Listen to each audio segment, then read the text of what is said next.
Mr. Speaker, baseless and unacceptable. That is how the Indian government described the Prime Minister's bizarre theory that a convicted terrorist's presence on the trip was somehow the fault of agents working on behalf of the Indian government. Now, the Prime Minister's incompetence has severely damaged Canada's relations with the world's largest democracy and an emerging power in Asia. Will the Prime Minister finally do the right thing and produce some kind of proof of his conspiracy theory?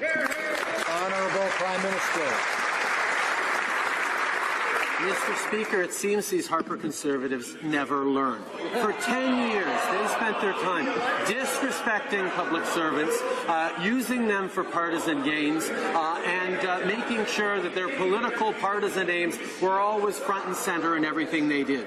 We respect the independence, the professionalism, the nonpartisan nature of our professional public servants. We will always listen to them, follow their advice, and defend the integrity of our Canadian public service. The Honourable Leader of the Opposition. There has never been a government, Liberal or Conservative, who has used a national security official to clean up an embarrassing mess that was self-inflicted by this Prime Minister. I've got a quote I'd like to read to the Prime Minister by a senior correspondent who has followed these issues for years. Quote, in 10 years of Harper, I never saw a bureaucrat sent out to clean up a mess made by a politician, but it just happened with this Prime Minister. Why is the Prime Minister using independent officials to clean up his mess? Right. Honourable Prime Minister. Mr. Speaker, the allegations and insinuations made by the members opposite are based in their own experience of torquing our professional public. Order. Having trouble hearing the answers. I would encourage members to show respect for this place. The Right Honourable Prime Minister has the floor. Mr. Speaker, for 10 years, the Conservatives opposite torqued our public service every chance it could get for partisan advantage. So I can understand they think everyone behaves that way. Well, we don't, Mr. Speaker. Every day, whether it's in this case or in their everyday work, all the nonpartisan security agencies do an exceptional job in the service of Canada's national interest, and Canadians can be reassured that beyond the partisan nature of this House, our professional public servants are... Honourable Leader of the Opposition. There is nothing partisan about this. It was the Prime Minister's trip that turned into a disaster. It was the Prime Minister's office who mishandled the invitation that went out to a convicted attempted murder. And then for the first time in history, they decided to use an independent public service as a human shield for his terrible news cycle. If the Prime Minister is so sure about what he's saying, will he confirm that no one in the Prime Minister's office or anyone in the public service under his control organized the briefing that was provided for the media laying out this allegation? Right Honourable Prime Minister.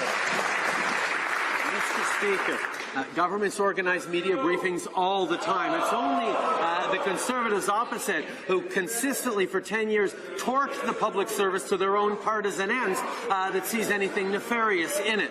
Unlike the previous government, we respect, in particular, the ability of the public service to provide nonpartisan advice and support to the government. All Canadians can be assured that the only interest on which our security agencies focus is the interest of Canadians. Mr. Speaker, CSIS warned the Liberal government all the way back in 2015 that returning ISIS fighters were a continuing and real threat to Canada. They warned that Canadian citizens were recruited by ISIS, quote, not because they needed more foot soldiers, but because they want to teach the Westerners to take the struggle into every neighborhood and subway back home. So ISIS specifically trained Canadian fighters to come back here and terrorize our community, and the Liberals knew about it for over 2 years. So why is the Prime Minister so focused on reintegration services and not putting these people in jail? Honourable Prime Minister. Mr. Speaker, this government, like all governments, takes extremely seriously the safety of Canadians, and that's why everything we do is focused on keeping Canadians safe. And we know that a society that is safe is one in which we are using a broad range of tools to keep Canadians safe. Yes, we have enforcement, surveillance, and national security tools that we use to a significant degree, but we also have methods of de-emphasizing or de-programming people who want to harm our society, and that's the things we have to move. The Honourable Leader of the Opposition. Order. Mr. Speaker, it's this Prime Minister's that's de-emphasizing Canadian security, and Canadians are tired of it. It was Conservatives who amended the criminal code to make it an offence to leave Canada to fight for ISIS. It was Conservatives who are focused on giving our law enforcement new tools to prosecute ISIS fighters. This Prime Minister is using a broad spectrum that includes poetry and podcasts and all kinds of counselling and group hug sessions, Mr. Speaker. When will the Prime Minister take the security of Canadians seriously and look for ways to put these ISIS fighters in jail? Right, Honourable Prime Minister. Mr. Speaker, the Conservative Party learnt nothing from the last election and the lessons Canadians taught them. They ran an election on snitch lines against Muslims. They ran an election on Islamophobia and division. And still, they play the same games trying to scare Canadians. The fact is, we always focus on the security of Canadians, and we always will. And they play politics of fear, and Canadians reject that.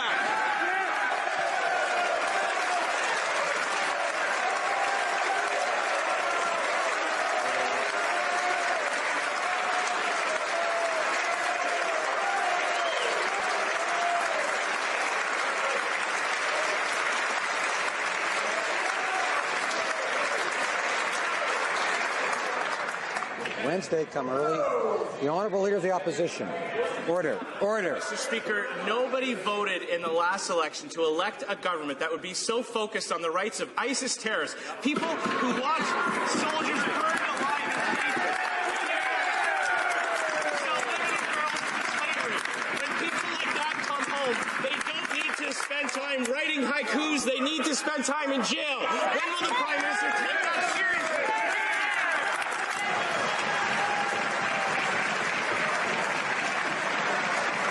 Right, Honourable Prime Minister. Order. Mr. Speaker.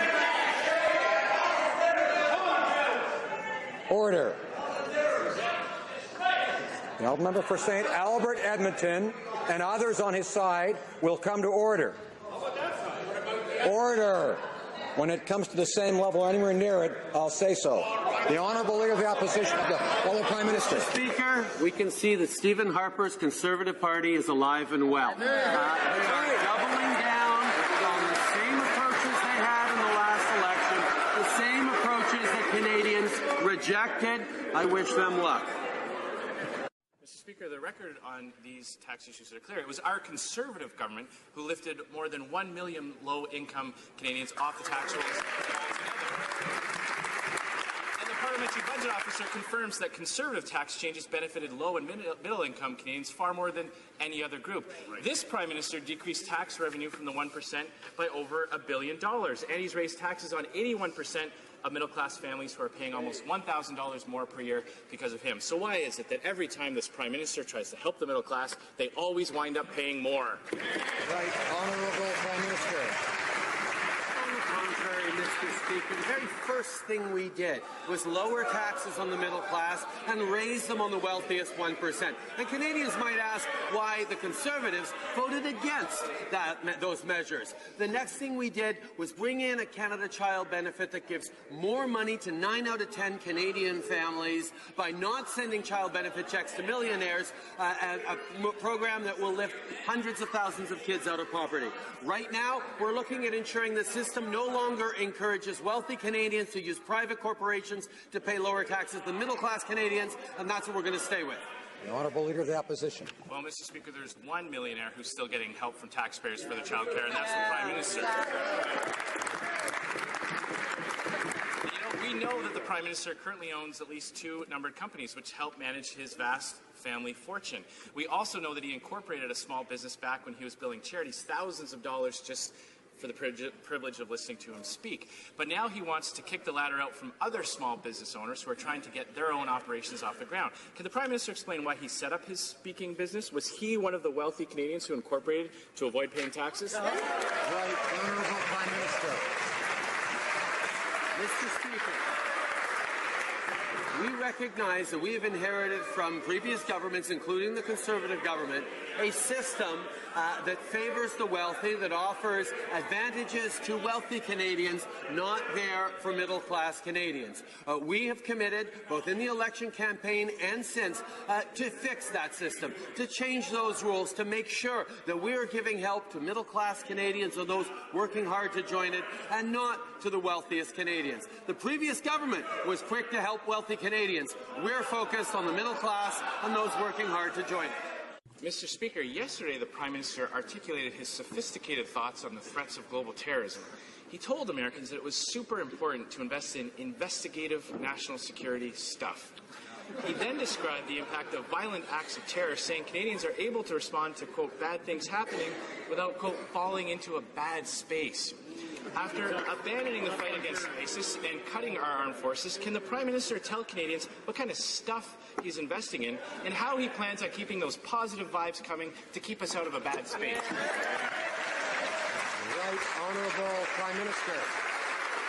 I'm glad the Leader of the Opposition's new duties hasn't kept him from his daytime TV watching. The fact is, Mr. Speaker, we take very, very seriously the importance of both protecting Canadians' rights and defending our safety at the same time. We committed to Canadians in the last election campaign that we would get that balance right, that we would make sure that always we are defending Canadians' rights and protecting our communities at the same time. That's what Canadians expect. That's what we will do. Order, order. I realize that all members are in a party mood, I hope, but let's make sure we listen to the questions and the answers. The Honourable Leader of the Opposition. Well, Mr. Speaker, after a week of avoiding me, that was the only place I could find him.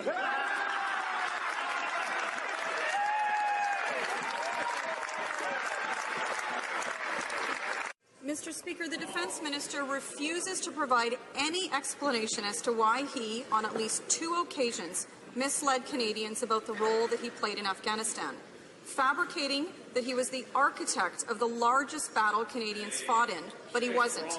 This is not one of those things where sorry is going to be enough. He should be moved out.